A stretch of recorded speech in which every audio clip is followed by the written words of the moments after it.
Editor ராஜா முகமது, உங்களுக்கு தெரியும் sir வந்து பருத்தி வீரன் ரொம்ப ஃபேமஸான எடிட்டரு. அவர் சார்பாக கமலக்கண்ணன் சாருக்கு ரொம்ப thanks sir. Kamalakannan sir audio வந்து அவருக்கு ஒரு நிமிஷம் சார் வந்து அந்த ஆடியோ ரிலீஸ் பண்ணிடுவாங்க.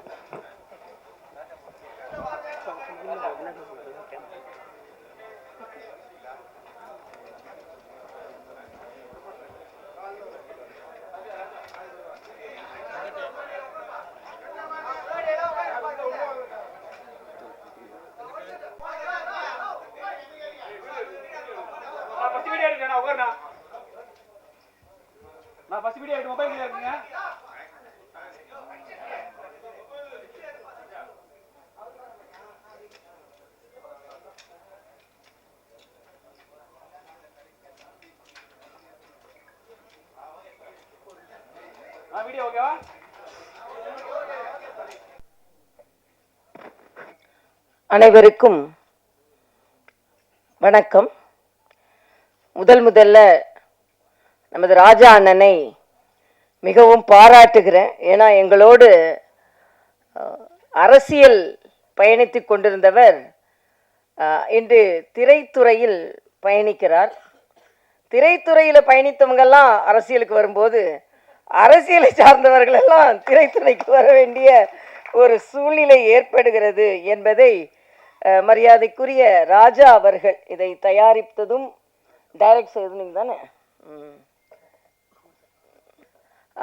இப்போ எங்கள் கணவர் டாக்டர் சவுந்தரராஜன் பேசிட்டு என்கிட்ட சொன்னாங்க, அவரை பற்றி தனியாக சொல்லணும்னு நினச்சிருந்தேன், ஆனால் வந்து எப்போவுமே மனதிற்கு நெருக்கமானவங்களை ஸ்பெஷலாக சொல்லணும்னு நினச்சிருந்தேன், நான் மறந்துட்டேன் அப்படின்னாங்க. அதனால தான் அவங்களுக்கும் சேர்த்து உங்களுக்கு எனது வணக்கத்தை தெரிவித்துக் கொள்கிறேன். தர்மர் அவர்களை பற்றி சொன்னீங்க, அவர் தான் எனக்கு பொன்னாடை போற்றினார். அவரை பற்றி சொல்லும் பொழுது மதுரையில் தான் அதிகமாக முழுசாக எடுத்தது.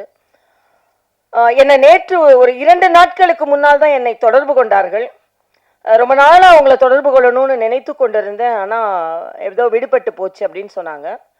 இதில் மதுரையில் தான் இதில் படம் முழுவதுமாக எடுக்கப்பட்டு இருக்கிறது என்றால் மதுரைக்கு எனக்கும் அதிக தொடர்புண்டு. எனது தந்தை குமரி அனந்தன் அவர்கள் எனக்கு பெயர் வைத்ததே மதுரை மீனாட்சி அம்மன் கோயிலில் தான். அதுலேயும் என்னென்னா சாக்லேட் கொடுக்கக்கூடாதுன்றதுக்காக மா பலா வாழை முக்கனியையும் வெட்டி ஒரு பாத்திரத்தில் போட்டு அதில் தேன் கலந்து கொடுத்தாங்களாம். ஆக அப்படி ஏன்னா சாக்லேட் கொடுக்கக்கூடாது, ஏன்னா எங்கள் அப்பா எல்லாரோட விதேசி இல்லை சுதேசியாக தான் எல்லாரும் இருக்கணும் அப்படின்னு அடிக்கடி சொல்கிறதுனால, ஆக மதுரைக்குள்ள எடுத்த படம் என்பதனால் எப்படியோ நான் வந்து இணைந்து கொண்டேன் என்று நான் நினைக்கிறேன். அதே மாதிரி இந்த நிகழ்ச்சிக்கு தம்பி வந்து தம்பி பேர் என்னப்பா? குரு விஜய். விஜய்னாலே திரைப்படத்துறையில் வெற்றி பெற முடியும். அதனால் குரு விஜய் நிச்சயமாக வெற்றி பெறுவார். அவருக்கு எனது வாழ்த்துக்களை தெரிவித்துக் கொள்கிறேன். ஏன்னா ஒரு இளைய வயது ஹீரோ, அவர் அறிமுகமாகி இருக்கிறார், அவருக்கு எனது வணக்கம். அதே மாதிரி இங்கே சகோதரி சுமதி அவர்கள், அவங்கெல்லாம் நடிச்சிருக்காங்கன்னு எனக்கு தெரியவே தெரியாது. தர்ஷினி அவர்கள், வாசு அவர்கள், அது மாதிரி ராஜா முகமது அவர்கள், வர்ஷா அவர்கள், கமலக்கண்ணன் அவர்கள், ரவி அவர்கள், எண்ணூர் ரவி அவர்கள், கேமராமேன் வாசு அவர்கள், 5 ஸ்டார் கதிரேசன் அவர்கள், பாலாஜி அவர்கள் மற்றும் அனைவரும் ஏறக்குறைய எனக்கு யாரெல்லாம் பேர் சொன்னாங்களோ அவங்களெல்லாம் மனதில் வைத்துக்கொண்டு பேர் என்னங்க சொல்லிட்டேன். ராஜா முகமது அவர்கள் தான் எடிட்டர்னு கேள்விப்பட்டேன். எல்லாவற்றிற்கும் மேலாக இங்கே நிறைய ராஜா இருக்காங்க. அண்ணன் ராஜா, ப்ரொடியூசர் ராஜா, டைரக்டர் ராஜா, ராஜா முகமது, சவுண்ட் இன்ஜினியர் ராஜா, சவுந்தர் ராஜா, அதை மறக்கக்கூடாதுல்ல நான். அதனால எல்லாரும் இங்கே அமர்ந்திருப்பதற்கு எனது நன்றி. உண்மையிலேயே எனக்கு இங்கே கமலக்கண்ணன் அவர்கள் பேசும்போது ஒன்று சொன்னீங்க. பிஆர் ராஜா, நன்றி. அப்போ கமலக்கண்ணன் அவர்கள் ஒன்று சொன்னாங்க, அனுபவ ரீதியாக அவர் சொன்னதுன்னு நினைக்கிறேன், விளம்பரம் செய்யுங்கள். எவ்வளவுதான் நல்ல, எங்கள் அப்பா அடிக்கடி சொல்லுவாங்க, கல் உட்கார்ந்த இடத்துல வித்துருது, மோரை குவி தான் விற்கணும் அப்படின்னு. ஆக மோர் வந்து இப்போ அதுவும் நம்ம டாஸ்மாகை பற்றி இப்போ கேட்கவே வேண்டாம், உட்கார்ந்த இடத்துல விற்கிது, இனிமேல் ஆன்லைனில் வரப்போகுதான். ஆனால் அதிக விளம்பரம் வரணுன்றதுக்கு ஒரு சின்ன கதை நான் சொல்லுவேன். ஒரு விவசாயி இருந்தார். அவருக்கு வந்து ரொம்ப வறுமையில வாடிக்கொண்டிருந்தார். இந்த நிலத்தை எப்படியாவது வித்தாதான் நம்ம பிழைக்க முடியும்னு ஒரு சூழ்நிலையில வந்தார். ஒரு விளம்பரம் எழுதுற நம்ம பத்திரிகை தம்பிங்கெல்லாம் இங்க நிறைய பேர் வந்திருக்கீங்க, விளம்பரதாரர்களும் நிறைய இருப்பீங்க. ஆக விளம்பரம் எழுதுவதற்கு கூப்பிட்டு ஒரு விளம்பரம் எழுதி கொடுத்தம்பி, இந்த நிலத்தை விற்கலைன்னா என்னால் பிழைக்கவே முடியாது போல இருக்கு அப்படின்னு சொல்லுவார். உடனே விளம்பரம் எழுதுவார் அந்த தம்பி. ரொம்ப விளம்பரம் எழுதுறதுல ரொம்ப பிரபலமானவர். அதனால என்ன எழுதுவார்னா, ஒரு காணி நிலம் இருக்கிறது. இந்த நிலம் ரயில்வே ஸ்டேஷனுக்கு பக்கத்தில் இருக்கிறது. ரயில்வே ஸ்டேஷன் பக்கம்னா ஒரு எப்படியும் ஒரு 50 கிலோமீட்டர் இருக்கும். அதான் ரயில்வே ஸ்டேஷன் பக்கம். அது பக்கத்தில் ஒரு ஸ்கூல் இருக்குன்னு எழுதுறது. அது எப்படி ஒரு 25 கிலோமீட்டர் இருக்கும். பக்கத்தில் ஸ்கூல் இருக்குது, பக்கத்தில் மார்க்கெட் இருக்குது, ஈசான மூலையில் ஒரு கிணறு இருக்குது, ஒரு 2 நல்ல மாமரம் இருக்குது, நல்ல மாம்பழம் பழுக்கக்கூடிய மாமரம் இருக்குது, ஒரு தென்னை மரம் இருக்குது, 2 கொய்யா மரம் இருக்குது. ஆக இப்படிப்பட்ட நிலம் விற்பனைக்கு அப்படின்னு சொல்லி எழுதிட்டு அதை அந்த விவசாயிகிட்ட காண்பிச்சுட்டு, இந்த கட்டணம் கொடுங்கய்யா அப்படின்னு கேட்பார். அந்த விளம்பரத்தை படிச்சுட்டு அந்த விவசாயி சொல்வார், நான் இந்த நிலத்தை விற்க போகிறதில்ல அப்படிம்பார். உடனே இந்த விளம்பரம் எழுதின தம்பிக்கு கோபம் வரும். இப்போ ஒரு 10 நிமிஷத்துக்கு முன்னால் தான் இந்த நிலத்தை விற்கலாம் நான் பிழைக்கவே முடியாதுன்னு சொன்னீங்க, அதனால நான் உங்களுக்கு விளம்பரம் எழுதி கொடுத்துட்டு இப்போ 10 நிமிஷத்துல மனசை மாற்றினா எப்படி விளம்பரம் கட்டணம் கொடுக்க மாட்டேன், விளம்பரம் செய்ய போகிறதில்லன்னு சொல்கிறீங்கன்னு சொன்ன உடனே அந்த விவசாயி சொல்வார், ஏன் நிலத்துல இவ்வளவு நல்லது இருக்குன்னு எனக்கே தெரியாது.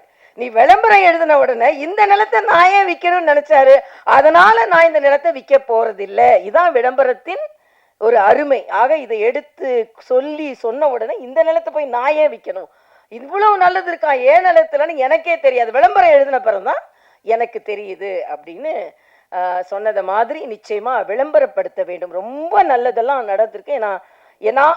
நானும் என் ஹஸ்பண்டும் என்ன சென்ஸ் பண்றோம்னா, இது ஒரு மெடிக்கல் சப்ஜெக்ட். அதனால தான் டாக்டர் சவுந்தரராஜன் எங்கேயுமே வரமாட்டாங்க, அவங்களுக்கு பேஷன்ஸ் தான் முக்கியம்.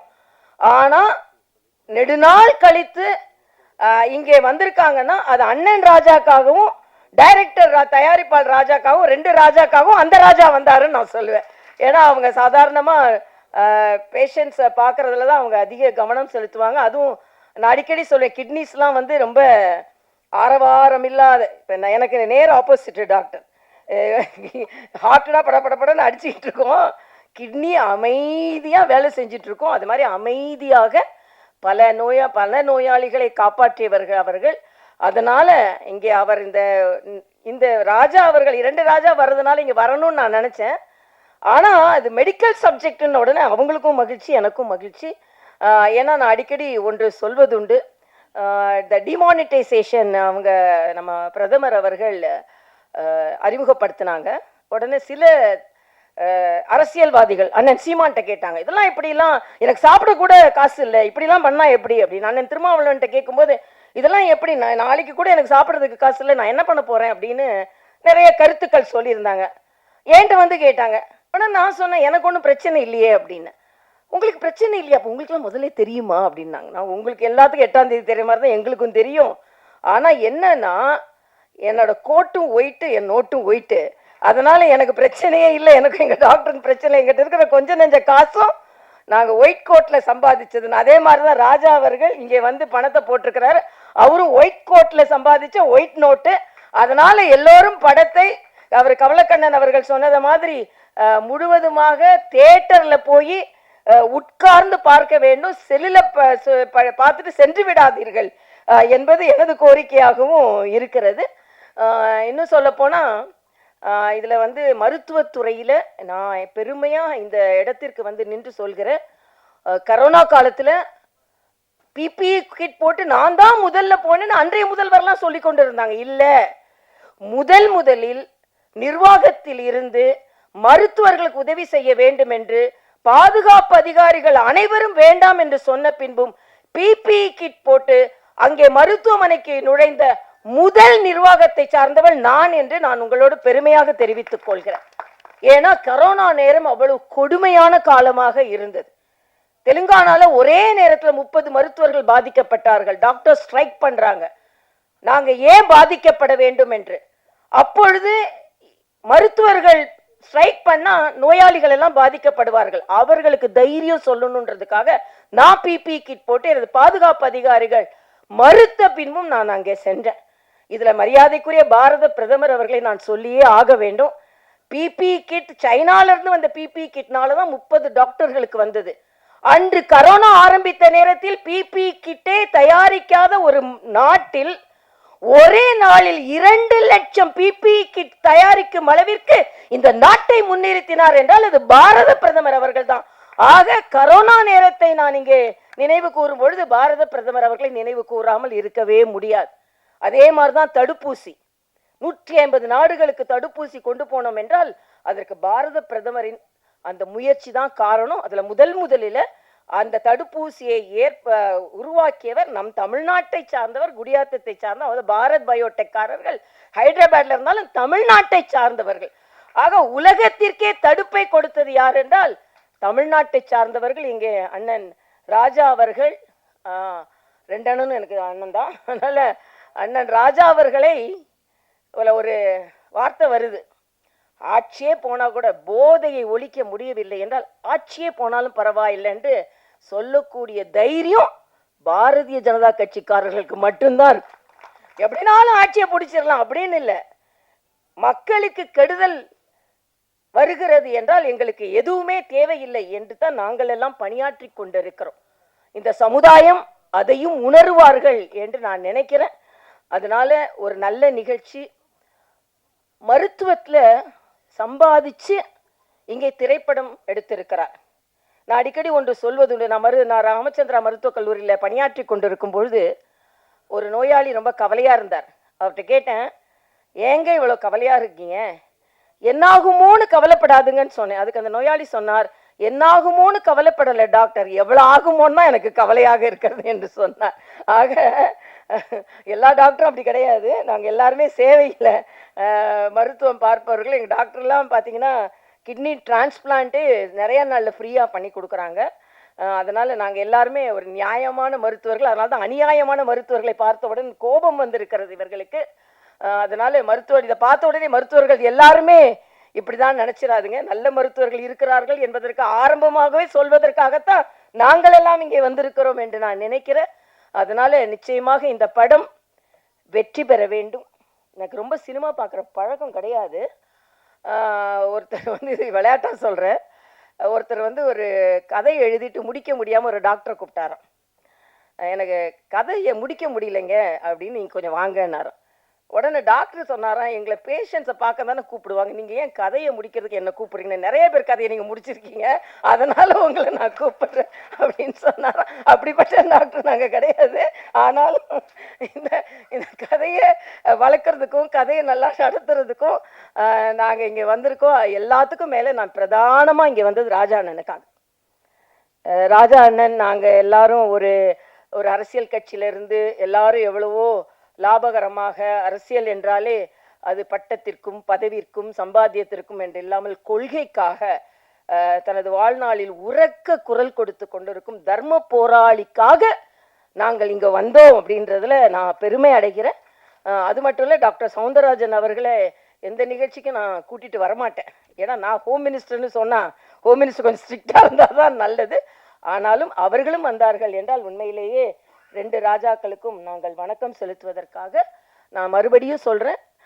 எல்லா தமிழ்நாட்டு மக்களுக்கு நான் கேட்டுக்கொள்கிறேன், இந்த படத்தை தியேட்டரில் சென்று பார்த்து நல்லதை நல்லவர்களுக்காக, டூஸ் அண்ட் டோன்ட்ஸ், இது ரொம்ப நல்ல பேர், செய்யாதே, நல்லதை செய், நல்லது இல்லாததை செய்யாதே என்பதான் வரும்னு நான் நினைக்கிறேன். அப்படிதான் இருக்க முடியும். ஆனால் அரசியல்வாதி அப்படி சொல்ல முடியாது. அரசியல்வாதி நல்லதை செய்வாங்கன்னு சொல்ல முடியாது. இல்லை செய் அப்படின்னா எதையோ செய்யாதேனா நல்லதை செய்யாதே அப்படின்னு கூட அரசியலில் இருக்கவங்களை எடுத்துக்கொள்ளலாம். ஆனாலும் ஒரு நல்ல திரைப்படத்தை பார்த்ததில் என் அப்பா அடிக்கடி ஒன்று சொல்லுவாங்க, ஒரு சின்ன ஜோக் மாதிரி சொல்லுவாங்க. இந்த கலப்படம் சொன்னாங்க, அதில் நான் டயலாகை பார்த்து தெரிஞ்சு கொண்டேன். ஏதோ ஒரு மருந்துகளை வைத்துலாம் அவங்க வியாபாரம் செய்கிறார்கள் என்று. அந்த நேரத்தில் கலப்பட மருந்துகள் அதிகமாக வந்து கொண்டிருந்த நேரம் ஒரு நோயாளி டாக்டர்கிட்ட போகிறாரு. டாக்டர் மருந்து எழுதி கொடுக்குறாரு. அதனால் எங்கள் அப்பா அடிக்கடி சொன்ன ஒரு சின்ன இது, அந்த காலத்தில் கலப்பட மருந்து வந்து கொண்டிருந்த நேரத்தில் டாக்டர்கிட்ட போங்க, ஏனென்றால் டாக்டர் பிழைக்க வேண்டும் அல்லவா. டாக்டர் கொடுத்த மருந்து சீட்டை கொண்டு மருந்து கடைக்காரரிடம் கொடுங்கள். மருந்து கடைக்காரர் பிழைக்க வேண்டும் அல்லவா? மருந்து கடைக்காரர் கொடுக்கின்ற மருந்தை தயவு செய்து சாக்கடையில் கொட்டி விடுங்கள், என்றால் நீங்கள் பிழைக்க வேண்டும் அல்லவா? அது மாதிரி போலிகளை பார்த்தெல்லாம் நாம ரொம்ப எச்சரிக்கையா இருக்க வேண்டிய காலத்துல உண்மையானவர்கள் மேடையில் அமர்ந்திருக்கிறீர்கள். உங்கள் முயற்சி முற்றிலும் வாழ்த்துக்களை நான் தெரிவித்துக் கொள்கிறேன். ஒவ்வொருவரும் முயற்சி, எப்படி மருத்துவர்கள் ஒரு அறுவை சிகிச்சை செய்யும் பொழுது அதுல ஸ்டாஃப் நர்ஸ், மயக்க மருந்து நிபுணர், ward boy, ward technician, doctors, anaesthesiologist, surgeon எல்லாரும் சேர்ந்து ஒரு நோயாளியை பிழைக்க வைப்பதை போல இங்கே தயாரிப்பாளர், டைரக்டர், எடிட்டர், அதே மாதிரி எல்லாரும் பிஆர்ஓ, லைட் பாய், அது மாதிரி எல்லாரும் நிறைய எனக்கு டெக்னிக்கலாக சொல்ல தெரியல. அவங்க எல்லாரும் சேர்ந்து தான் ஒரு நோயாளியை பிழைக்க வைப்பதை போல ஒரு திரைப்படத்தை உருவாக்குகிறார்கள். அந்த திரைப்படத்தை எல்லோரும் பார்த்து மகிழ்ந்து உங்களுக்கும் லாபமாக இருக்கணும், அவங்களுக்கும் லாபமாக இருக்கணும்னு சொல்லி உங்களிடம் வாழ்த்தி விரைவிடுகிறேன். இந்த திரைப்படம் மிகுந்த வெற்றியை பெற வேண்டும். சுமதி அவர்கள் சொல்லும்போது சொன்னாங்க, எல்லாரும் நம்ம வெற்றி விழாவில் வருவோம் என்று. இந்த திரைப்படம் வெற்றி விழாவை கொண்டாட வேண்டும் என்று வாழ்த்தி விடைபெறுகிறேன். நன்றி, வணக்கம்.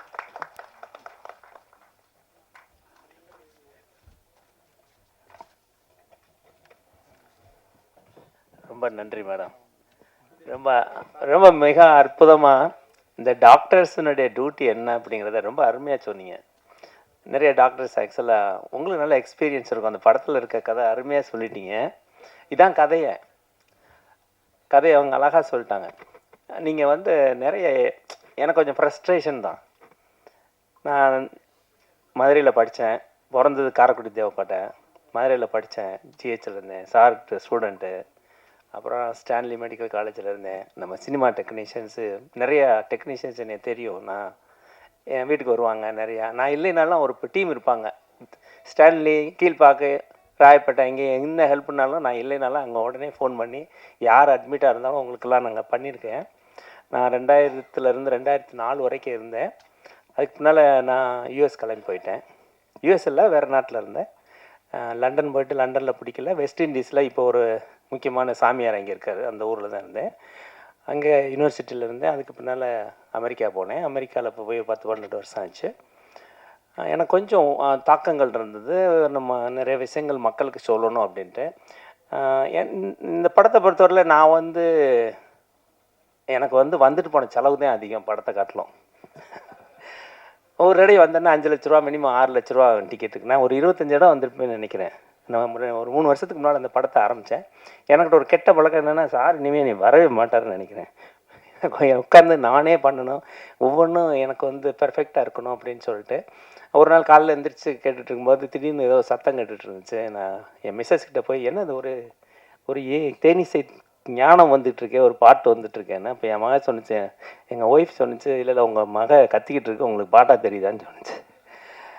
அப்புறம் தான் சொன்னேன், இல்லையே அது பாட்டு மேலே இருக்கே, ஒரு இங்கிலீஷ் பாட்டு. என்ன செய்ய, அது அமெரிக்கன் சிட்டிசனு, அது பாடுறது நமக்கு புரியாது. நாங்களே அப்பப்போ டிக்ஷனரி எடுத்து பார்த்துக்கிட்டு இருப்போம் அதுக்கு பேசுகிறதுல. அது ரொம்ப ஸ்டைல் வேறு மாதிரி. அந்த பாட்டு ஃபஸ்ட்டு பாட்டு அதுதான் பாடித்தேன். அந்த ஃபஸ்ட்டு பாட்டு பாப்பா அது 9ஆம் கிளாஸ் படிக்குது. அப்புறம் ஒரு நாள் இன்னொரு சவுண்டு கிச்சனில் கேட்டுட்டு இருந்துச்சு. அது யாரா சத்தமாக கேட்குறதுன்னு சொல்லிட்டு என் ஒய்ஃப் கிட்ட போய், தேனிசை தென்றல் ஒரு காணம் கேட்டதே யார் அது அப்படின்னு கேட்டேன். நான் தாங்க கத்துனேன் அப்படின்னுச்சு. அடாடாடா, வீட்டுக்குள்ளே எல்லாரும் பாடகர்களாக இருக்காங்களே, இதெல்லாம் விட்டுவிட்டோமேன்னு சொல்லிட்டு நீனும் பாடுமா அப்படின்னு சொன்னேன். அது கடைசியில் மாட்டேன்னு சொன்னிச்சு. கடைசியில் பார்த்தா எல்லாரும் சொல்கிறாங்க பாட்டு நல்லா இருக்குன்ட்டாங்க. அது நம்பவே மாட்டேங்குதுங்க, இன்னும் நம்பலை. நான் தான் பாடினேன்னா, அது போட்டு கேட்டுக்கிட்டு இருக்கு. சினிமா பிடிக்காததுக்கு அது இப்போ போட்டு கேட்டுக்கிட்டு இருக்கு. நான் தான் பாடினேன். நான் அந்தளவுக்கு பாட்டு எல்லாத்தையும் திறமை இருக்குது. இன்னொன்று இந்த படத்துக்கு நான் வந்துட்டு போகிறத காட்டிலும், நான் இங்கே வந்துடுறேன்ல 1 வருஷம் 2 வருஷம், அது ஒரு 12 மாதத்துக்கு மேலே வேலை பார்க்கல. அந்த சம்பளம் தான் நிறையா போச்சு. இந்த ட்ராவல் 1.5 கோடி போச்சுன்னா, இந்த சம்பளம் 2.5 கோடிக்கு போச்சு. அதெல்லாம் கவலைப்படலை. நான் அந்த படத்தில் நான் லாபத்துக்காகவோ ஒரு வியாபாரம் நோக்கத்தில் எல்லாம் பண்ணலை. இது மாதிரி நிறைய படம் பண்ண போகிறோம், அதில் ஒன்றும் டவுட்டே கிடையாது. உங்களுக்கு நிறைய விஷயங்கள் இப்போ சார் சொன்னார், ஹோம் மினிஸ்டரு, அது உண்மை. நீங்கள் 40 வயசு வரைக்கும் ஒவ்வொரு ஆட்டம் போடுவீங்க, ஏன்னா உங்கள்கிட்ட எனர்ஜி இருக்குது. எல்லா பொம்பளையிலையும் நீங்கள் போட்டு படாத பாடு படுத்துவீங்க. 40 வயசுக்கு பின்னால் உங்களுக்கு அப்புறம் தான் தெரியும். கால் இருந்தால் பாருங்கள், என் ஃப்ரெண்டெல்லாம் நடக்க முடியாமல் இருக்காரு. என் தம்பி எல்லோரும் ஒரு மாதிரி ஆயிடுறாங்க. 40 வயசுக்கு முன்னால் தான் உங்களுக்கு தெரியும், அடாடாடா எல்லாம் நம்ம வந்து போலி வாழ்க்கை, பொண்டாட்டியில் நம்பினா தான் வேலையே நடக்கும். ஏன்னா சாப்பாட்டில் இருந்து எல்லாமே அவங்க தான் தரணும். இந்த 40 வயசுக்கு பின்னால் லைஃபே சேஞ்ச் ஆயிரும். அதான் நான் சொல்லுவேன், இந்த அமெரிக்காவில் வந்து கத்தோலிக் கிறிஸ்டியன்ஸு நிறைய இருப்பாங்க, ப்ரொட்டஸ்டன்ட்டு. அவங்க சொல்லுவாங்க, உங்கள் ஹிந்து மதத்தில் வந்து நிறைய கடவுள் இருக்காங்க, ஒரே கன்ஃபியூஸாக இருக்குதுன்னு சொல்லுவாங்க. நான் சொல்லுவேன், உங்கள்கிட்ட நல்ல வேலையாக ஒரே கடவுள் இருக்காங்க, அதனால் குழம்பாமல் ஒரே சாமியை கும்பிட்றீங்க. முஸ்லீமில் அல்லாவை கும்பிட்டு போயிடுறீங்க, ஹிந்து இதில் வந்து கிறிஸ்டினில் வந்து ஜீசஸை கிறிஸ்ட்டு போயிடுறீங்க. ஆனால் எங்கள் இதில் உண்மை தான். ஆனால் இந்து மதத்தில் தான் நிறைய விஷயங்கள் இருக்குது. ஒரு பேசிக் நாலேஜில் வந்து என்னென்னா சிவபெருமான். நான் சொல்ல, எங்கள் சீஃப் ஆஃப் தி கார்டு கூட ரூல்ஸ் அண்ட் ரெகுலேஷன் இருக்குது. எங்கள் சீஃப் ஆஃப் கார்டாக இருந்தாலும் பொண்டாட்டியை மதிக்கலைன்னா அவரை வீட்டை விட்டு வெளியில் விரட்டி விட்டாங்க. அவர் வாட்டில் சுடுவாட்டில் தான் தெரிஞ்சார், சோத்து கலைஞ்சார். அதை வந்து நம்ம வந்து சொல்கிறோம், ஆக்சுவலாக திஸ் இஸ் ரியல் ட்ரூ. காடாக இருந்தாலும் சட்டம் தான் அதில் இந்துக்கள் மட்டும்தான் இருக்குது. அப்புறம் எல்லாம் டிபார்ட்மெண்ட்டு, நீங்கள் எம்பிஏ எல்லாம் தனியாக படிக்க வேண்டாம், எல்லா டிபார்ட்மெண்ட்டும் இருக்குது உங்கள்கிட்ட. ஒவ்வொரு சாமியை எடுத்துக்கிட்டீங்கன்னா அதே சொல்லுவேன், நீங்கள் எஜுகேஷன்னு போனீங்கன்னா லட்சுமியை சரஸ்வதியை கும்பிடணும், பணம் வேணும்னா லட்சுமியை கும்பிடணும், இதில் பிட்டடிச்சு பாஸ் பண்ணணும்னா விநாயகரை போய் கும்பிடணும். ஏன்னா எந்த பிட்டு எந்த பக்கத்தில் இருக்குன்னு அப்போ தான் தெரியும். இவங்க பிட்டுக்கு படிக்கிறத காட்டிலும் பிட்டு எந்தெந்த பிட்டு எந்தெந்த இடத்துல இருக்குன்னு வைக்கிற பிட்டு இருக்கு, அதுதான் கன்ஃபியூஸ். சார் வந்து சொல்லுவார், மதுரை மெடிக்கல் காலேஜில் நாங்கள் ரொம்ப என்ஜாய் பண்ணியிருக்கோம். நாங்கள் சாரை நிறைய ஏமாற்றுவோம். ஆமாம், இந்த பிட்டை கொடுக்குறதே பெரிய ஆர்ட்டு. நீங்கள் அந்த ஒரு படம் வருது, என் பயலுக்கு சொன்னாங்க, அந்த ஃபஸ்ட்டு அந்த படம் தான் பிளான் பண்ணோம். ஃபஸ்ட்டு அதை பார்க்குறதுக்கு ஒரு நல்ல படமாக எடுத்தால் தான் அப்புறம் இவரை டீசெண்டாக பார்ப்பாங்க, இல்லைன்னா ஒரு மாதிரி ரவுடியாக பார்த்துருவீங்க, இந்த ஆள் படித்தாரா படிக்கலான்னு தெரியாது அப்படிங்கிறதுனால உண்மையாக கொஞ்சம் பார்க்குறதுக்கு ஒரு பகுமானமாக ஒரு நல்ல படம் மாதிரி எடுத்து கொடுத்துருக்கேன். இன்னொன்று வந்து இந்த படத்தில் கதை இருக்கான்னு கேட்டுறாதீங்க, கதையே கிடையாது, உண்மையாக சொல்கிறேன். ஏன்னா நிறைய கான்செப்ட், ஒரு நிறைய விஷயங்கள், நீங்கள் ஒவ்வொருத்தரும் ஒவ்வொரு விஷயங்கள் ஏமாறுறீங்க. அதை நான் சொல்லக்கூடாது, அதனால தான் கற்பனை உலகம் சொல்லி வச்சுருக்கேன். ஏன்னா நிறைய எல்லா டாக்டர்ஸும் கெட்ட டாக்டர்ஸ், நிறைய டாக்டர்ஸ் நல்லா இருக்காங்க, நிறைய டாக்டர்ஸ் நல்லவங்க, நர்சஸ்லாம் சூப்பர். ஆனால் நம்ம இந்தியாவில் தான் பெஸ்ட்டு டாக்டர்ஸ் நர்சஸ். நீங்கள் போன உடனே வைத்தியம் பார்க்குறீங்க, வெளியில் போய் பாருங்கள். அமெரிக்காவிலலாம் நான் ஒரு டாக்டர், எனக்கு பிரைமரி டாக்டருக்கு நான் வந்து 1.5 மாதம் வெயிட் பண்ணணும், அப்பாயின்மெண்ட் கிடையாது. ஆஸ்பத்திரிகளை போனீங்கன்னா நான் டாக்டர், என் ஆஸ்பத்திரி பெரிய ஆஸ்பத்திரி, 1000 பேர் இருக்காங்க, 1000 பேஷண்ட்டு, நான் பெரிய டாக்டர் இங்கே. ஏன்னா எல்லா டாக்டர்களுக்கும் தெரியும், எனக்கு வைத்தியம் பார்த்துருவாங்கன்னு வச்சுக்கோங்க, அது வேறு. நம்ம எப்படி இங்கே ஸ்டான்லியில் இருந்தபோது எப்படி மதுரை மெடிக்கல் காலேஜ் எனக்கு செல்வாக்கு எங்கே போனாலும் இருக்குது, அது ஒன்றும் பிரச்சனை இல்லை. நான் தமிழ் டாக்டர்ஸ் அசோசியேஷனில் 4 ஸ்டேட்டுக்கு நான் தான் கவர்னரு. 1500 டாக்டர் நான் உருவாக்கி விட்டேன். ஆக்சுவலி 600 டாக்டர் தான் இருந்தாங்க. நான் ஒரு 2 வருஷமாக அந்த டாக்டர்ஸுடைய எண்ணிக்கையை 1200 டாக்டர் ஆக்கியிருக்கேன், தமிழ் டாக்டர்ஸ் அசோசியேஷனை. அது மாதிரி நிறைய உருவாக்கிட்டு இருக்கோம். இப்போ நான் எதுக்கு சொல்ல வந்தேன்னா, இது ஒரு மானிட்டரி பெனிஃபிட்டுக்காக நான் பண்ணலை. ஏன்னா எனக்கு வந்த செலவை காட்டிலும் படத்தில் செலவு கம்மி தான். 2வது இப்போ பார்த்தா நாங்கள் மதுரையில் ஓன் பில்டிங்கே வாங்கியிருக்கோம். இப்போ நடிகர்கள்லாம் தங்குறதுக்கு எல்லாத்துக்கும் பில்டிங், ஒரு ஸ்டுடியோவே ரெடி பண்ணிகிட்ருக்கோம். மெட்ராஸ்லேயும் பண்ணுறேன். இல்லை இங்கே நிறைய நல்ல நல்ல சப்ஜெக்ட்லாம் நல்ல நல்ல கதையெல்லாம் வச்சுட்டு டேரக்டர்ஸு டெக்னீஷியன்ஸ்லாம் இருக்காங்க, இவங்களெல்லாம் உருவாக்கணும். எங்களுக்கு வந்து கஷ்டம் கிடையாது. நிறைய டாக்டர்ஸு டென்டிஸ்ட்லாம் வர்றாங்க, அவங்கெல்லாம் நிறைய போட போகிறாங்க பணம். அவங்கனால உங்களை நிறைய பேரை உருவாக்கணுங்கிறது எங்களோடது. 2வது, நீங்கள் நிறையா விஷயங்களை படிச்சுட்டு போங்க. இப்போல்லாம் நிறையா கூகுள்லேயே நிறைய விஷயங்கள் வருது, என்னென்ன மெடிசன்ஸு இதெல்லாம் சொல்லி நிறையா இருக்குது. இன்னும் ஒரு பெரிய பெருமை என்னென்னா, நம்ம ஊரில் இங்கே ஒரு சொர்க்கங்க அது. நீங்கள் எல்லோரும் சொர்க்கத்தில் இருக்கீங்க. நீங்கள் வெளிநாட்டுக்கு போனீங்கன்னா தான் தெரியும். சும்மா நாங்கள்லாம் சும்மா அம்பக்கு இந்த பயவுல எல்லோரும் அந்த ஊரில் போயிட்டு வரும்போது இப்போ இந்த ஆஃப் ட்ரவுசர் போட்டுட்டு பண்ணுற பந்தா தாங்க முடியலங்க. நீங்கள் எல்லோரும் என்னடா டாக்டர், நீங்கள் பார்த்துருப்பீங்க, பேண்ட்டை போட்டு வருவீங்கன்னு தான் எதிர்பார்த்துருப்பீங்க. நான் வேஷ்டியை கட்டணும்னு சொன்னேன். நான் மாடு பிடிச்ச வந்தேன். நாங்கள் கிராமத்தில் இருக்கிறது அந்த சாரு தெரியும், நான் அவரும் பால் கறப்பார், நானும் பால் கறத்துருவேன். என்ன சார்? ஆமாம், நாங்கள்லாம் சும்மா எளிமையான ஆட்கள் தான். நாங்களும் விவசாய குடும்பத்தில் வந்தவங்க தான். ஆனால் என்ன ப்ராப்ளம்னா ஏமாத்துறது. இப்போ நமக்கு வந்து என்ன பெருமைனா, இந்தியன்கிற ஒரு பெரிய மகப்பெரிய, நம்ம உண்மையிலே பயங்கரமான இந்தியன் அப்படிங்கிறது நீ வெளியில் போனால் தாங்க தெரியுது. ஆமாம், நீங்கள் வெளியில் போய் பார்த்துக்கிங்கன்னா இன்றைக்கி நம்ம இந்தியா ஒரு பயங்கரமான பேரோடு இருக்குது. இன்றைக்கி நான் சொல்லக்கூடாது, அரசியல் நான் பேசக்கூடாது, நான் அரசியல்வாதி கிடையாது. என்கிட்ட சார் கூட கேட்பாங்க, அது சார் ராஜா சாரை நடிக்க வச்சிருக்கிறாரு, இவர் பிஜேபியாக இருப்பார் அப்படின்னு. ஆனால் நமக்கு அரசியலுங்கிறது கிடையாது. ராஜா சார் வந்து என்னுடைய அண்ணனுக்கும் தம்பி முத்துசெல்வம் இருக்கார், எங்களுக்கெல்லாம் வந்து அவங்க வந்து ஒரு குடும்ப நண்பர். என்னுடைய மைத்துனர் அவர் காரைக்குடி வைஸ் சான்சலர் இருந்தார், காரைக்குடியில் எங்கள் அண்ணன் வக்கீலாக இருக்கிறாரு. அவங்கெல்லாம் ராஜா சாருக்கு ரொம்ப குடும்ப நண்பர்கள். எனக்கு இந்த ரோலுக்கு வந்து ராஜா சார் ஆப்டாக இருப்பார் அப்படின்னு சொல்லி நான் போய் ஒரு நாள் ஃபோன் பண்ணேன். உடனே வர சொன்னார். போனேன், பார்த்தேன், பேசினேன். அவ்வளவு, அதாவது எனக்கு வந்து எப்படி சொல்கிறதுன்னு சொல்லிட்டு நான் ரோலை சொல்லி எனக்கு பண்ணணும் அப்படின்னு சொன்னோன்னே ஒரு வார்த்தையோடு சொல்லு, தம்பி எனக்கு நடிக்க தெரியுமான்னாரு. நீங்கள் நடிக்கவே வேணாம், பாரதி ராஜா வந்து சிவாஜி கணேசன் அப்படியே வாங்க நடங்க போங்கன்னு சொன்னார், அது மாதிரி நீங்கள் அதே மாதிரி செஞ்சால் போதும் அப்படின்னு சொன்னேன். அதே மாதிரி தான் செஞ்சார். ஆனால் பார்த்தீங்களா, சிவாஜி கணேசனுக்கு பின்னால் அடுத்து ஒரு ஆள் வந்துட்டார். உண்மையில ரொம்ப பெருமையாக இருந்துச்சு. ரொம்ப அழகாக பண்ணியிருக்காரு, எமோஷனல். அப்படியா அதை காட்டில் எனக்கு என்னதுன்னா, மெட்ராஸ்லேருந்து ஷூட்டிங்க்கு வர்ற ஒரு நாள் தான் நான் அவரை ரொம்ப கஷ்டப்படுத்தக்கூடாதுன்னு கூப்பிட்றதுக்கு நான் ஃப்ளைட் டிக்கெட்டு போட்டேன். அவர் உடனே அங்கேருந்து சத்தம் போட்டார், எப்படி டிக்கெட் போடுவ நீ? நான் போட்டேன். அந்த உடனே பணத்தை கொடுக்க சொல்லிட்டார். இப்படியெல்லாம் நேர்மையான ஒரு மக்கள்லாம் பார்த்தா எனக்கு ஆச்சரியமாக இருக்குது. உண்மையிலே அவர் எனக்கு தலை வணங்கணும் அவர்கிட்ட. அது மாதிரி அவருக்கு உடம்பு சௌகரியம் இல்லை, எனக்கு நல்லா தெரியும். இந்த ஸ்ட்ரோக்குக்கு முன்னால் நான் வந்து அவரை பார்த்து, என் மிஸ்ஸஸ் அங்கேருந்து அமெரிக்காவிலேருந்து வாட்ச் பண்ணுறாங்க, வீடியோ எடுத்துகிட்ருக்காங்க, சொல்கிறாங்க அவர் ஒரு மாத்திரை சாப்பிட்டாரா, அவரை தூங்க விடுங்க, ரெஸ்ட் எடுக்க விடுங்க. டப்பிங்க்கு வந்துட்டார், ஷூட்டிங்க்கு சொல்லிக்கிட்டே இருக்கார். நான் 12 மணியாக இருந்தாலும் உனக்கு இருந்து எடுக்கிறேன்ப்பான்ட்டு 6 மணியோடு முடிச்சிட்டேன். நீங்கள் வந்ததே போதும். அவர் எப்படி ஒரு கலைஞனை நான் பார்க்க முடியாது. அவரை வந்து நீங்கள்லாம் அரசியல்வாதியாக பார்க்குறீங்க, ஒரு பெரிய கலைஞன். அவர்கிட்ட நிறைய விஷயம் இருக்குது. நான் இன்னொன்று கூட நினச்சிட்டு இருந்தேன், முதல் மரியாதையினுடைய அடுத்த பாகத்தையோ இல்லைன்னா தேவர் மகனுடைய அடுத்த பாகத்தையோ நான் எடுக்கணும்னு பிளான் பண்ணியிருக்கேன். இல்லை இவர் ஒரு பெரிய ஞானி. ஆமாம், மேடத்தை நான் பிளான் பண்ணேன். என்ன ப்ராப்ளம்னு அவர் கவர்னர் ஆகிட்டாங்க. அந்த கவர்னர் ஆனால் ஒன்றும் பண்ண முடியாது. நம்ம எப்படி சிஎம் விஜய் ஆகிட்டாரோ, நீங்கள் எப்படி மிஸ் பண்ணுறீங்களோ அது மாதிரி இந்த மாதிரி அரசாங்கத்தில் போய் உட்காந்துட்டீங்கன்னா பண்ண முடியாது. நான் கவர்மெண்ட் அதிகாரி இருந்தால் பண்ண முடியாது. ஆனால் நல்லா கவர்மெண்ட் அந்த அம்மா ஒன்று இருந்துச்சு, ஒன்றும் சொல்லலை. நான் கவர்மெண்ட் அதிகாரி இருக்கும்போது சில சமயம் சினிமா இதிலெல்லாம் வந்து அதை நான் நடித்த படத்தையே அந்த அம்மா போட்டு பார்த்துச்சு, காக்கா காக்கான்னு ஒரு படம். ஆனால் நல்ல வழியாக கலைஞர் கருணாநிதி, ஜெயலலிதா அம்மா, எம்ஜிஆர், அதுக்கு பின்னால் இப்போ நம்ம விஜய், எல்லாருமே கலைஞர்கள். அவங்க வந்து நீங்கள் கலைத்துறையில் நீங்கள் இருந்தாலும் அரசாங்கத்தில் இருந்தாலும் பயப்படாதீங்க. நிறைய பேர் கலைஞர்கள் இருக்காங்க, சில அதிகாரிகள்லாம் இங்கே இருக்காங்க. நீங்கள்லாம் கலைஞர்கள், வெளியில் வரலாம்.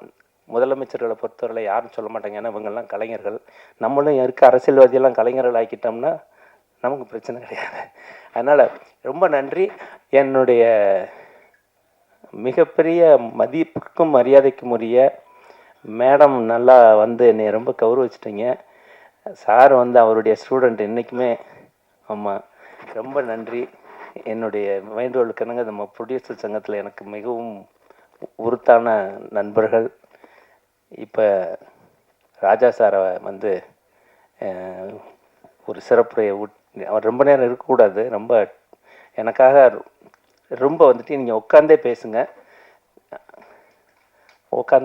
சாருடைய உரையை கேட்போம். பேரன்புடைய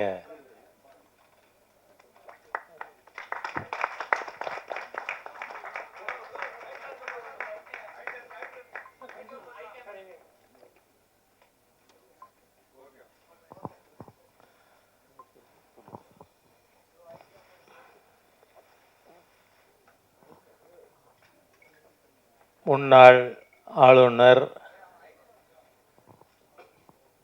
திருமதி தமிழிசை சவுந்தரராஜன் அவர்களே,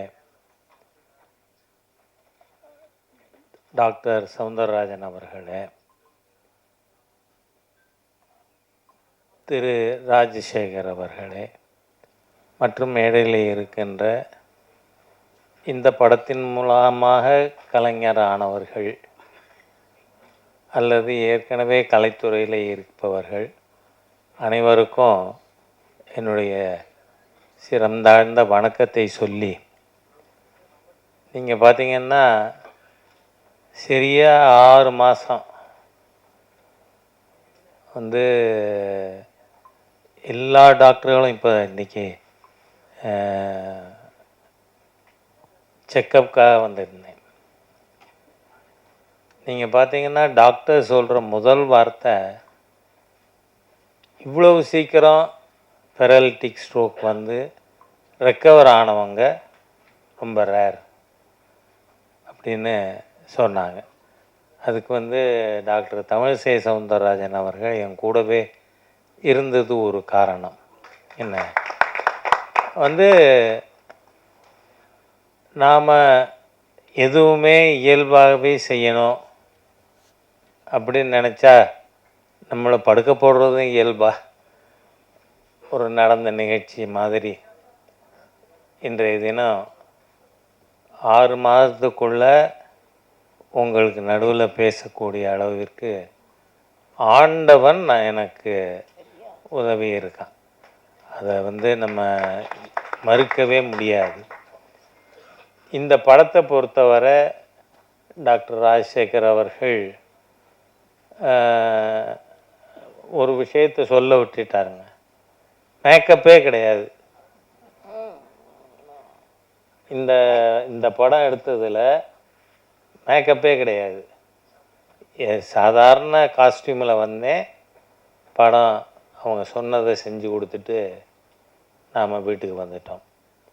அந்த அளவிற்கு இந்த படம் பெரிய அளவில் மக்கள்கிட்ட வரவேற்பை பெறுங்கிற நம்பிக்கை எனக்கு இருக்கிறதுக்கு ஒரே காரணம், நாம் இயல்பாக சூழ்நிலைக்கு ஏற்ற மாதிரியாக இந்த படத்தை டாக்டர் ராஜசேகர் அவர்கள், அவருடைய டீம், தம்பி குரு, இவங்க எல்லாருமா சேர்ந்து எடுத்திருக்காங்க. நீங்கள் பார்த்தீங்கன்னு சொன்னால் ஒரு லாப நோக்கில், நீங்கள் லாபங்கிறது எப்போவுமே இந்த கேபிட்டல், தாஸ் கேபிட்டல், அதை படித்தீங்கன்னா தெரியும், சர்ப்ளஸ் வேல்யூ தியரி அப்படின்னு. அந்த சர்ப்ளஸ் வேல்யூ இல்லைன்னு சொன்னால் அடுத்த இன்வெஸ்ட்மெண்ட்டுக்கு எங்கேருந்து பணம் வரும்? அதனால் கம்யூனிஸ்டுகளோட தியரியே கம்யூனிஸ்டுகள் தான் உடைச்சாங்க. அது வந்து இட்ஸ் இம்ப்ராக்டிகபிள் அப்படின்னு சொல்லி அந்த சர்ப்ளஸ் வேல்யூ அது வர முடியாது அப்படின்னு கம்யூனிஸ்ட் நிரூபிக்குது. அந்த மாதிரியாக நம்ம நாட்டில் பல்வேறு சம்பவங்கள் நமக்கு ஒரு பாடமாக அமைஞ்சிருக்கு. அதில் இந்த கதை வந்தது கொரோனா சமயத்தில். அந்த சமயத்தில் மக்களுக்கு அந்த ஒர்க்கோட வேல்யூ என்ன அப்படின்னு புரிய வைக்கணும். நீங்கள் பார்த்தீங்கன்னா இந்த படத்தில் ஒரு காட்சி வரும். இதில் பணியாட்களுக்கு 50,000 ரூபா, நர்ஸுகளுக்கு 40,000, டாக்டர்மா கோச்சக்கூடாது, டாக்டர்களுக்கு 20,000 போனஸ் கொடுங்க அப்படின்னு. இதில் காரணம் என்ன?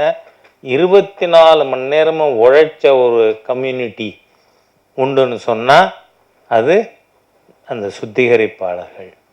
அவங்க வந்து அன்னைக்கு ஒரு நாள் ஸ்ட்ரைக் இருந்திருந்தா கூட நாம் நாரி போயிருப்போம்.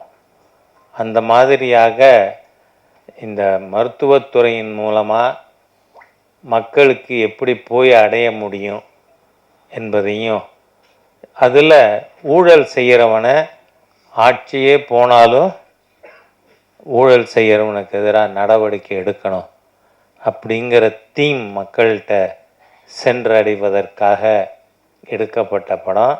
நிச்சயமாக எனக்கு நல்ல நம்பிக்கை இருக்குது.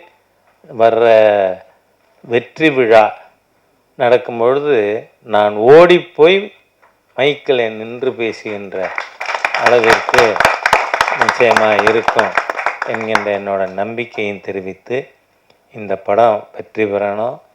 அதை மக்கள் அனைவரும் ஏன்னா இன்னைக்கு 3வதுன்னா சூப்பர் ஸ்டார் ரஜினிகாந்த் அவர்கள் என்னை பார்க்க வந்தார்.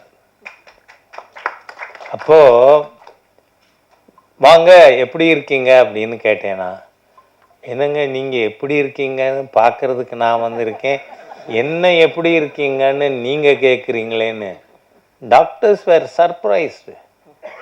பெரலிட்டிக் ஸ்ட்ரோக் வந்தவர் அவர் வாங்கன்னு வரவேற்கிறார் அப்படின்னா அந்த அளவிற்கு ஆண்டவன் அருளோடு இருக்கான் அப்படிங்கிறத நாம் மறுக்கவே முடியாது. எனவே இந்த விஷயத்தில் படம் மிகப்பெரிய வெற்றியாக ஓடும். அந்த ஓடுறத ராஜா ஓடி போய் பார்ப்பான். அந்த அளவுக்கு சூழ்நிலை இருக்கும், உங்களுடைய ஆசி இருக்கும் அப்படிங்கிறத தெரிவித்து வார்த்தைகளை நிறைவு செய்கிறேன். வணக்கம். ரொம்ப நன்றி. உங்களுக்கு ரொம்ப ரொம்ப நன்றி. ஆக்சுவலாக நான் அந்த ஃபார்மாலிட்டியாக நாங்கள் சொல்ல முடியாது. ஏன்னா அமெரிக்காவில் போயாச்சுன்னா வேறு மாதிரி லைஃப், இங்கே வந்தால் வேறு மாதிரி லைஃபு. நீங்கள் அமெரிக்காவில் போயிட்டீங்கன்னா அங்கேருந்து ஃப்ளைட்டு நம்ம கிராஸ் பண்ணுற வரைக்கும் பொய்யே சொல்லக்கூடாது, 100% உண்மையை சொல்லணும், இல்லைன்னா துவைச்சிட்டாங்க. நீங்கள் கீழே இறங்கிட்டீங்கன்னா 100% பொய்யை தான் சொல்லணும். ஏன்னா 10வது படிச்சுவிட்டு வந்து அவங்க வந்து இதுக்கு கேட்பாங்க, இந்த கலெக்டர் உத்தியோகம் கேட்பாங்க. நீங்கள் அதுக்கு போய் இல்லைன்னு சொன்னீங்கன்னா உங்களை அடிக்க வந்துடுவாங்க. பார்த்துருவோம்ப்பா, சொல்லிடுவோம்ப்பா, ஜெயிச்சிருவோப்பா, கிடச்சிருப்பா, சொல்லிடுவோம், அது எம்எல்ஏட்ட சொல்லியிருக்கேன், எம்பிக்கிட்ட சொல்லியிருக்கேன், பொய்யை சொல்லிட்டு இருக்கணும். அந்த மாதிரி சூழ்நிலையில் வர்றது ரொம்ப கஷ்டம். இந்த ரெட்டை வாழ்க்கை எங்களுக்கு கஷ்டம். இன்னொன்று வந்து உங்களுக்கு மெயினாக என்ன சொல்ல வந்தேன்னா, என்னுடைய மனைவிக்கு நான் ரொம்ப நன்றி சொல்லணும். நீங்கள்லாம் ஒன்று தெரிஞ்சுக்கிறீங்க, ஒய்ஃபை மட்டும் நல்லா மதிச்சிருங்க. அது மட்டும்தான் நான் கற்றுக்கிட்டேன். அதாவது நான் ஒன்று சொன்னேன், எல்லாத்துக்கும் எஸ் சொல்லி பார்த்துருங்க, ஒய்ஃப் கிட்ட உங்கள் லைஃப் சூப்பராக இருக்கும். அதை மட்டும் செஞ்சுருங்க. சார் அதை தான் செஞ்சுட்டு இருக்காரு போல இருக்கு. 2 பேரும் ரொம்ப ஹாப்பியாக இருக்கு. நான் மட்டும்தான் செஞ்சுக்கிட்டு இருக்கேன்னு நினச்சேன். இங்கே பார்த்தா இங்கேயும் நடக்குது, உலகம் ஃபுல்லாக அதான் நடக்குது போல இருக்கு. என் மிஸ்ஸஸ் தாங்க எல்லாத்துக்கும் காரணம். எனக்கு ரொம்ப தைரியம் கொடுத்தது.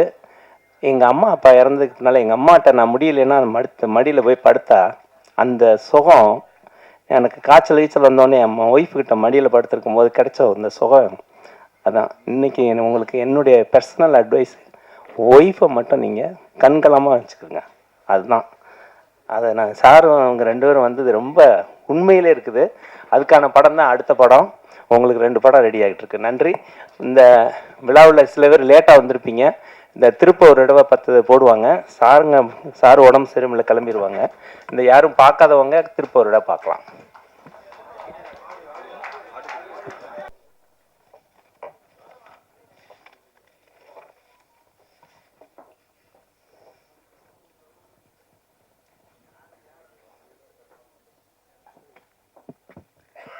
ஸ்டேஜ் பார்க்கவே ரொம்ப அழகாக இருக்குல்ல இந்த ஈவினிங்கில்.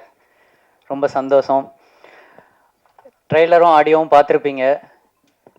சில படங்கள் வந்து வெறும் பொழுதுபோக்காக இருக்கும், சில படங்கள் சிந்திக்க வைக்கும். இந்த படம் 2மே உங்களை பண்ண வைக்கும்னு நம்புகிறோம். நெக்ஸ்ட் வந்து நம்ம ஸ்டார்ட் பண்ணிடலாம். சார், நம்ம கமலக்கண்ணன் சார் ஃபஸ்ட்டு பேசுவார். நம்ம கமலக்கண்ணன் சாரை பற்றி ஒரு சின்ன இன்ட்ரோ. தயாரிப்பாளர்களின் ஒற்றுமைக்கு திரைப்படத்துறையில் முன்னோட்டமாக இருக்கும் அவர். தமிழ் திரைப்பட சங்கத்தில் ரொம்ப முக்கியமான ஒருத்தர்.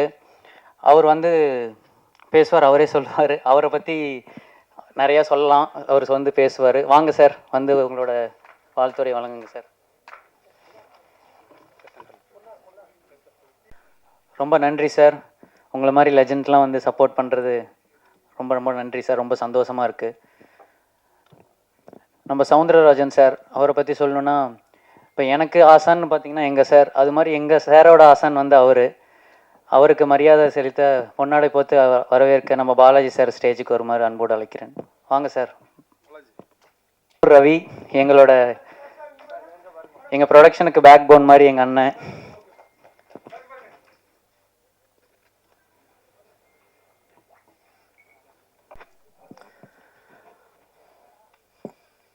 தர்மம் காப்பாற்ற வேண்டும், அதர்மம் அகற்ற வேண்டும். தலைப்பு செய்யாத, நல்லது செய், கெட்டது செய்யாத, இதுதான் தலைப்பு. எங்களுக்கெல்லாம் ராஜா சார் வந்து முன்னாடி அவர் எம்எல்ஏ இருக்கும் போதெல்லாம் நாங்கள் ஒரு போராட்டங்கள்லாம் நிறைய பண்ணியிருக்கோம். இப்போது சார் வந்து இந்த மேடையில் வந்து உட்காந்துருக்காரு. இந்த படம் பார்த்த உடனே இந்த தம்பி ரொம்ப சின்ன வயசில் இந்த அளவுக்கு நடிச்சிருக்காரு. இந்த படத்தை வந்து நம்ம இன்னைக்கு சினிமா வந்து ஃபஸ்ட்டு இருந்த சினிமா வேறு, இப்போ இருக்கிற சினிமா வேறு. இப்போ இருக்கிற சின்ன இளைஞர்கள்லாம் வந்து ஒரு வருஷத்துக்கு வந்து எங்கள் தயாரிப்பாளர் சங்கத்தில் வந்து ஒரு 300 படம் எடுக்கிறாங்க. அதில் பார்த்தீங்கன்னா பெரிய படம் விடுங்க, அது வெற்றி எப்பவுமே. இந்த சின்ன படமெல்லாம் ஜெயிக்குது. இந்த மாதிரி சின்ன சின்ன பசங்கள்லாம் ஒரு டீமாக நல்ல கதையை ரெடி பண்ணி நல்லா நம்ம எடிட்டரெல்லாம் வந்து நல்லா பண்ணியிருக்காரு. டைரக்டரு ரொம்ப பாராட்டணும். உண்மையில் நல்லா பண்ணிக்க, மியூசிக் எல்லாமே நல்லா இருக்குது. இதெல்லாம் வந்து வெற்றி. அதாவது வருஷத்துக்கு ஒரு 300 படம் எடுத்தாலும் ஒரு 4-5 படம் இந்த சின்ன படம்லாம் வெற்றி கொடுக்குது. அதுபோல் இந்த படத்தை வந்து நல்ல விளம்பரம் பண்ணணும். இன்றைக்கி வந்து காலகட்டம் வந்து விளம்பரம் வந்து நம்ம வீட்டு வாசப்படியே தொட்டு பார்க்குது. அது தொட்டு பார்த்தா தான் வீட்டில் இருக்கிறவங்களாம் தேட்டரில் போய் படம் பார்க்குறாங்க.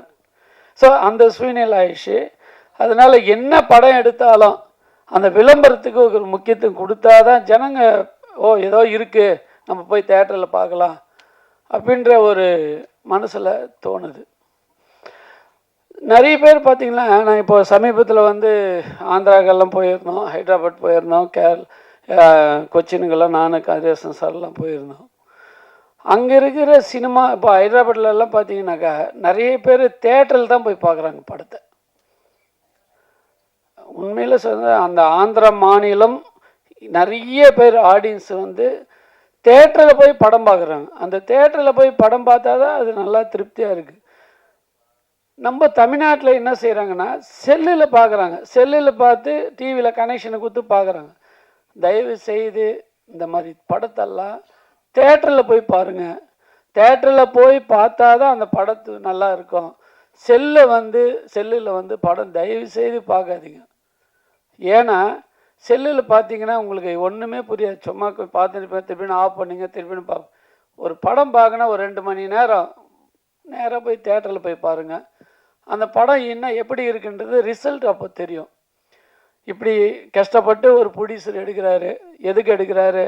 இந்த படத்தை வந்து அது நல்லது கெட்டதெல்லாம் ஜனங்களுக்கு எடுத்து சொல்லணும் அப்படின்ற ஒரு எண்ணத்தில் தான் அவர் படம் இருக்கார்.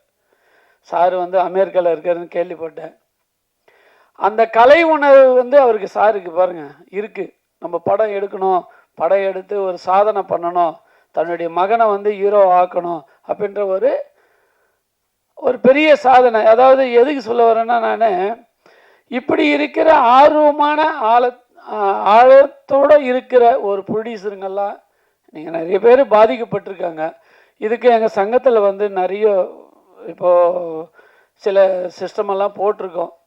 எந்த ஒரு ப்ரொடியூசர் வந்து நம்ம சங்கத்தில் படம் எடுத்தாங்கன்னா எல்லா டைரக்டரு டெக்னீஷியன்ஸு எல்லாமே அக்ரிமெண்ட்டு ஃபாலோ பண்ணி பதவி பண்ணி அந்த சங்கத்தினுடைய சட்டப்படி எப்படி இருக்குது. ஏன்னா நிறைய பேர் புதுசாக வராங்க, படம் எடுத்துகிட்டு பாதியிலே நிறுத்திடுறாங்க.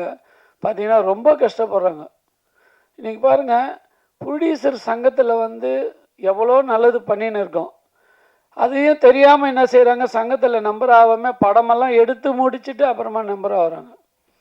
எப்போ ப்ரொடியூசருக்கு வந்து எங்கே படம் எடுத்தாலும் ப்ரொடியூசர் சங்கம் நம்பர் ஆகிட்டு அந்த சங்கத்தில் இருக்கிற விதிமுறையெல்லாம் கடைப்பிடிச்சி அதுக்கப்புறம் படம் எடுங்க. நாங்கள் என்ன செய்யறோன்னா, ஒரு படம் எடுத்தால் அந்த கதையை கேட்கணும். நல்ல டெக்னீக்ஸு ஒரு 1.5 கோடியில் படம் எடுக்குமே, அந்த 1.5 கோடி வந்து ரிட்டர்ன் வரணும். ரிட்டர்ன் வந்தால் தான் அந்த படத்தை நம்ம எடுக்கணும். ஏதோ ஒரு படம் எடுக்கணும் ஆர்வக்கோளாறு எடுத்துகிட்டு அவன் சொத்துக்கு அல்லது விற்றுக்கிட்டு இந்த படத்தை எடுத்து திருப்பினா லாஸ் ஆகிட்டு இன்றைக்கி வந்து பார்த்திங்கன்னா ஆர்வக்கோளாறில் எடுக்கிறவங்க நிறைய பேர் இருக்காங்க. அது இல்லாமல் ஒரு பிளான் வச்சுக்கோங்க.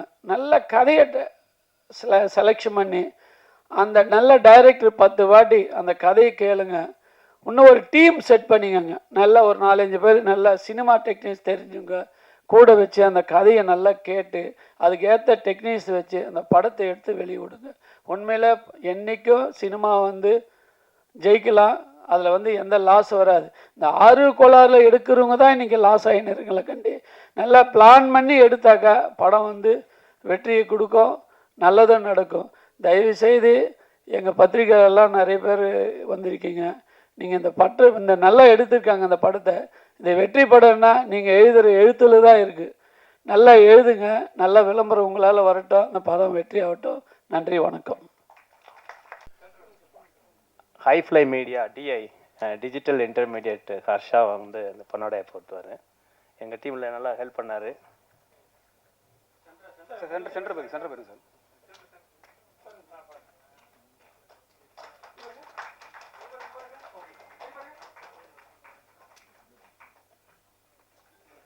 நல்லா உங்களுக்கெல்லாம் ஃபெமிலியராக இருக்கும்னு நினைக்கிறேன். ஏன்னா யூடியூப் ராணி.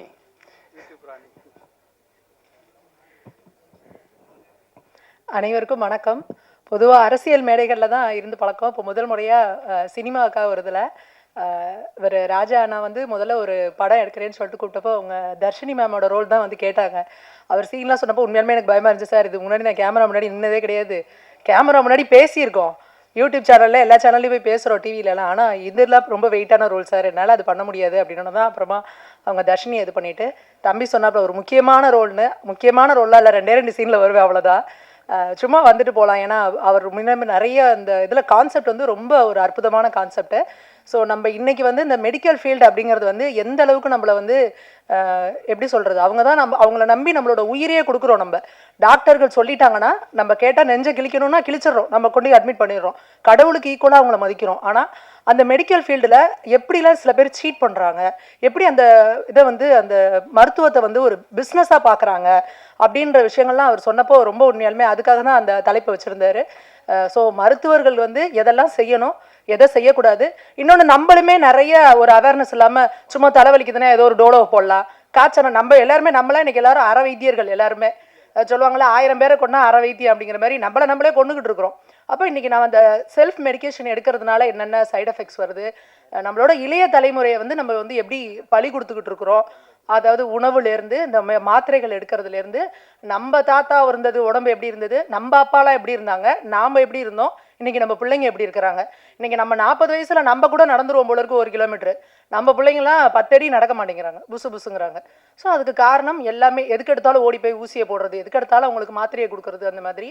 அதனால் அவர் எடுத்திருக்க கான்செப்ட் ரொம்ப ரொம்ப நல்ல கான்செப்ட்டு. படம் வந்து நல்லா சிறப்பாக வரணும். இங்கே நிறைய இவங்களாம் விமர்சனம் எழுதுறவங்களாம் வந்திருக்கீங்க, நல்ல பாசிட்டிவான ஃபீட்பேக்ஸ் கொடுங்க. படம் வந்து சிறப்பாக வெற்றி அடையணும். அடுத்ததாக ஒரு வெற்றி விழா நிகழ்ச்சியில் நம்ம எல்லோரும் சந்திக்கிறோம்னு நினைக்கிறேன். நன்றி, வணக்கம்.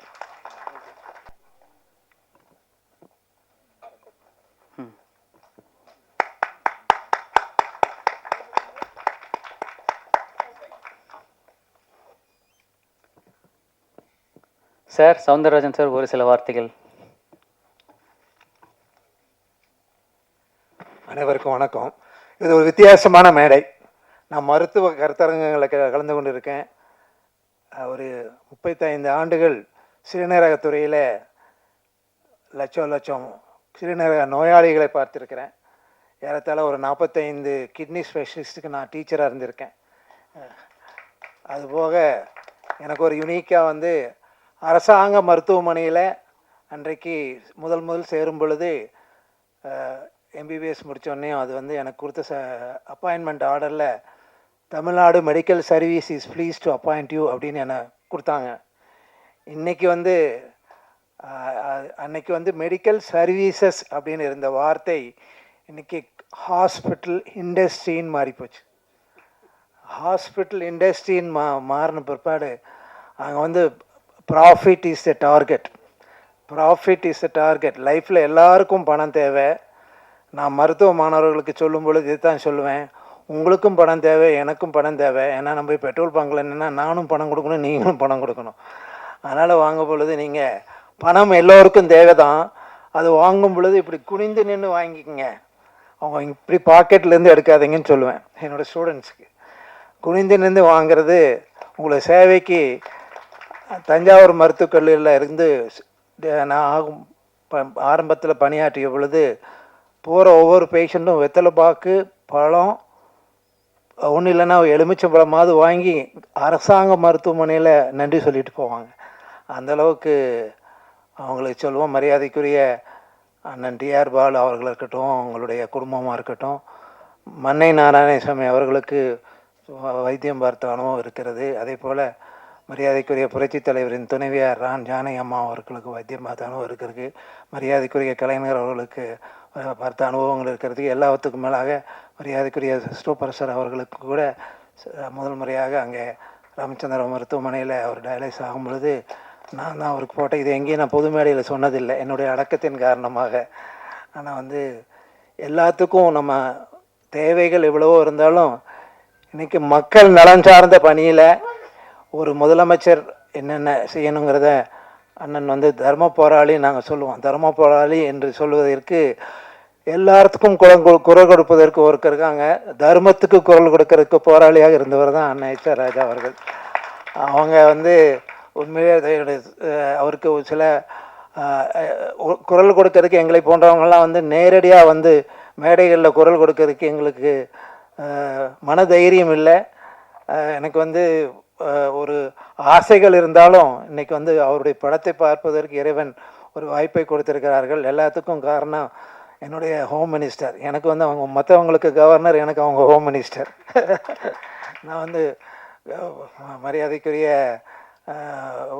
சொல்லும்போது எல்லாரும் கேட்பேன், எல்லாருக்கும் நான் சொல்லுவேன், என் பேஷண்ட் சொல்லி சொல்லுவேன், சுகர் பேஷண்ட்டா, நீங்கள் ஐபிபி பேஷண்ட்டா, அவன் எல்லாத்தையும் உங்கள் ஒய்ஃப் சொல்கிறத கேளுங்கன்னு சொல்லுவேன். என்ன சொல்லுவாங்க, நான் ஒரு தடவை சொன்னால் உங்கள் வீட்டில் போய் உங்கள் ஒய்ஃப் 100 தடவை சொல்லுவாங்க.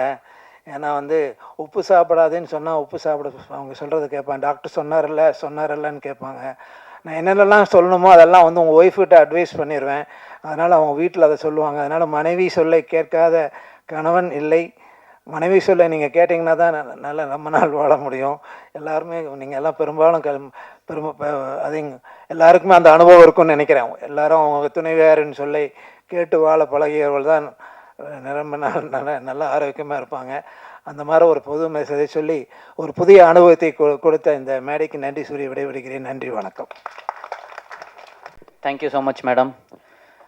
நெக்ஸ்ட் சுமதி மேடம், அவங்களும் படத்தில் ஒரு முக்கியமான ரோல் பண்ணியிருக்காங்க. அவங்களுக்கும் ஒரு பொன்னாடை போற்றி வரவேற்கிறோம். அதைத் தொடர்ந்து அவங்க ஒரு வாழ்த்துரை வழங்குவாங்க. ரொம்ப நன்றி சார். உங்களோட இவ்வளோ வருஷ மெடிக்கல் எக்ஸ்பீரியன்ஸ் ஈடுணையே இல்லாதது சார். சார் கூட பழகிற வாய்ப்பு கிடைக்கல, ஏன்னா எனக்கு ரொம்ப வயசு கம்மி. சாரை புகழ்கிற அளவுக்கு எனக்கு வயசு இல்லை. பட் ஆனால் அவரோட சிஷியம் கூட பழகிற வாய்ப்பு எனக்கு கிடைச்சிது. அவர் மாதிரியே தான் சாரும் பேசுவார். அவர் பேசுகிறப்ப நீங்களே பாருங்கள், உங்களுக்கே தெரியும். நெக்ஸ்ட் ரொம்ப முக்கியமான ஒருத்தர், மக்களோட ரொம்ப எளிமையாக இயல்பாக பழகிற ஒருத்தர், இளைஞர்கள் பெண்களுக்கு எப்போவுமே ஊக்குவிக்கிற ஒருத்தர், கல்வி மற்றும் சமூக சேவையில் மருத்துவராக தன்னோட பயணத்தை தொடங்கி அரசியலுக்கு தமிழக பாஜக தலைவராக இருந்து, அப்புறம் தெலுங்கானா ஆளுநராக இருந்து, அப்புறம் பாண்டிச்சேரி துணைநிலை ஆளுநராக இருந்து, இன்னும் அரசியல் சேவை செஞ்சுக்கிட்டு இருக்க நம்மளோட தமிழிசை மேடமை அன்போடு வரவேற்கிறோம். அவருக்கு பொன்னாடை போற்றி வரவேற்க தர்மர் அவர்கள் மேடைக்கு வருமாறு அன்போடு அழைக்கிறோம்.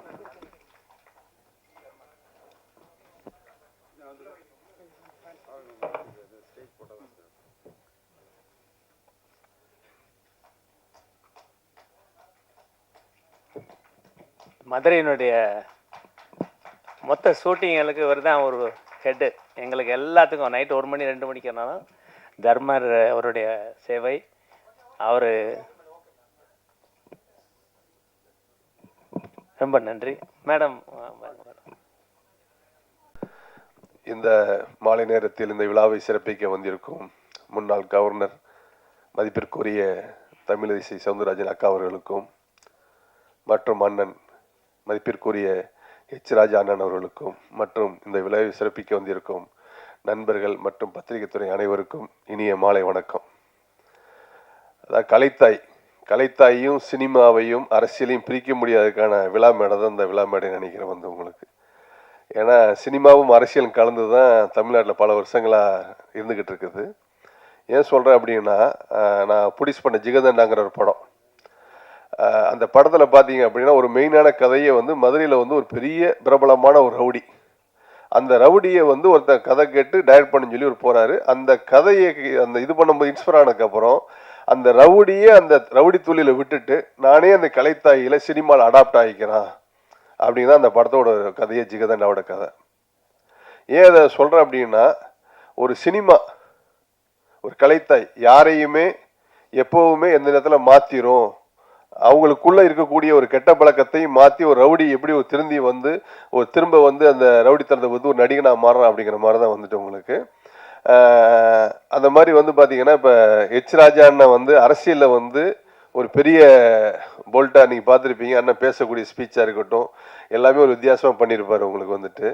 ஸோ இந்த படத்தில் பார்த்தீங்கன்னா ஒரு முக்கியமான ஒரு கதாபாத்திரத்தை வந்து பண்ணியிருக்காரு உங்களுக்கு வந்துட்டு.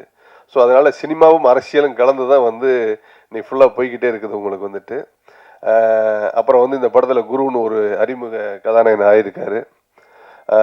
இதை ஏன் சொல்ல வந்தேன்னா, உங்களுக்கு அந்த சினிமா அரசியல் வந்து ஏன் அப்படி சொல்ல வந்தேன்னா, ஸோ டாக்டர் ராஜரத்ன சார் வந்து பார்த்தீங்கன்னா எம்பிபிஎஸ் முடிச்சுட்டு எம்டி முடிச்சுட்டு அசிஸ்டன்ட் ப்ரொஃபஸர் ஆகி ஸோ அமெரிக்காவுக்கு போயிட்டார். அமெரிக்கா போனதுக்கப்புறம் வந்து அவர் கலைத்தாய் சினிமாவோட தாகம் வந்து பாருங்கள், திரும்ப அவர் அங்கேருந்து இங்கே வந்து வர சொல்லி அவர் அந்த படத்தை டைரக்ட் பண்ணி இது பண்ணியிருக்காரு. ஸோ இதுதான் சினிமாவோட தாகம். வருஷத்துக்கு கிட்டத்தட்ட ஒரு 225 படங்கள் வருது அப்படின்னா அதில் கிட்டத்தட்ட பார்த்தீங்கன்னா ஆல்மோஸ்ட் ஒரு 150 தயாரிப்பாளர்களும் சரி 100 இயக்குநர்களும் சரி புதுசாக இந்த படத்தில் ஜெயிச்சிட மாட்டோமா அந்த படத்தில் ஜெயிச்சிட மாட்டோமா தான் இப்போ தொடர்ந்து வந்துக்கிட்டே இருக்குது. இதுதான் கலைத்தாய் வந்து நம்ம கொடுத்துக்கக்கூடிய ஒரு பெரிய பொக்கிஷமாக நான் நினைக்கிறேன். ஸோ இந்த படத்தை டைரக்ட் பண்ணியிருக்கக்கூடிய ராஜேந்திரன் சுப்ரமணியம் சாருக்கும், இந்த படத்தை ப்ரொடியூஸ் பண்ணிக்கக்கூடியதுக்கும், அப்புறம் இந்த படத்தில் எடிட்டரு சார் வந்து ராஜமோகன் சார் வந்து ரொம்ப நெருங்கிய நண்பர். அவர் ஆல்மோஸ்ட் தேசிய விருதெல்லாம் வாங்கியிருக்காரு உங்களுக்கு வந்துட்டு. அவர் இந்த படத்தை பணியாற்றியிருக்காரு. ஸோ இந்த படம் மாபெரும் வெற்றியடை, செய்யாதை மாபெரும் வெற்றியடை எல்லாம் மலை இறைவனை வேண்டி விடைபெறுகிறேன். நன்றி, வணக்கம். Good evening, everybody. Thank you so much, sir, for giving this opportunity, Raja sir. எனக்கு இது ஃபர்ஸ்ட் டைம், என்ன பேசணுன்னு எனக்கு தெரியல. Thank you for my team, Guru and Tabitha, Raja sir, ma'am. Thank you so much. Thank you so much, media, for welcoming me. Yeah, sir. Thank you, sir. ரொம்ப நன்றி sir. நீங்கள் வந்து பேசுனது இந்த ஃபங்க்ஷனுக்கு ஒரு ஸ்பெஷல் மூமெண்ட். ரொம்ப ரொம்ப நன்றி சார். நெக்ஸ்ட் வந்துட்டு படத்தில் ஒரு முக்கியமான ரோல் பண்ணியிருக்காங்க, பார்த்துருப்பீங்க. ரொம்ப நல்லா பண்ணியிருக்காங்க. தர்ஷினி ரெட்டி மேடம் அவங்களுக்கு பொன்னாடை போத்தி டைரக்டர் வரவேற்பார். அதை தொடர்ந்து அவங்க ஒரு சிறப்புரையாற்றுவாங்க. வாங்க மேடம். நெக்ஸ்ட்டு நம்ம கேமராமேன் சார் வாசு சார், அவருக்கு பொன்னாடை போத்து மரியாதை அளிக்கிறோம்.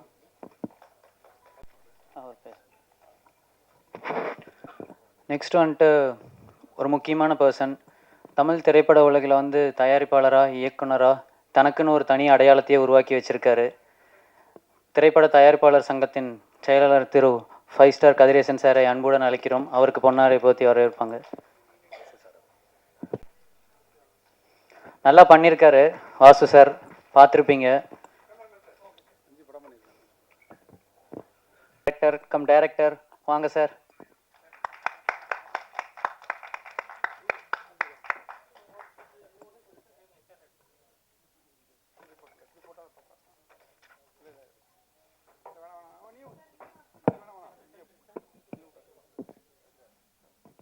வார்த்தைகள் பேசலாம் மேம். வந்து ஒரு ஜெம்மான பர்சன். நான் வந்து அமெரிக்காவிலேருந்து வந்தேன். இந்த மாதிரி 2-3 தடவை அமெரிக்காவிலேருந்து கூப்பிட்டு எனக்கு லைனில் கிடைக்கல அப்படின்னு சொன்னோன்னே அடுத்த நிமிஷம் என்ன செஞ்சாலும் தெரில, ப்ரொடியூசர் கவுன்சிலேருந்து ஒவ்வொரு ஃபோனும் பறக்குது. அப்புறம் தான் தெரியுது இவர் எனக்கு ரொம்ப வேண்டியவர்னு.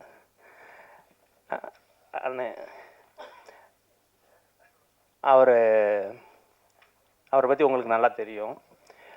எனக்கு ஃபஸ்ட்டு அவங்க மாதிரி ப்ரொடியூசர் கவுன்சிலில் இப்போ வந்ததுனால நிறைய மாற்றங்கள் இருக்குது. அந்த மாற்றங்கள் அப்படியே தொடரணும், இன்னும் நிறைய பண்ணணும்னு எதிர்பார்க்குறேன். எங்களால் முடிஞ்ச உதவியில் நாங்களும் ப்ரொடியூசர் கவுன்சிலுக்கு பண்ணுறதுக்கான ஏற்பாடு பண்ணிகிட்ருக்கேன். அண்ணன் ஒன்று வந்து உங்கள் வேறு வார்த்தையெல்லாம் பேசுங்க.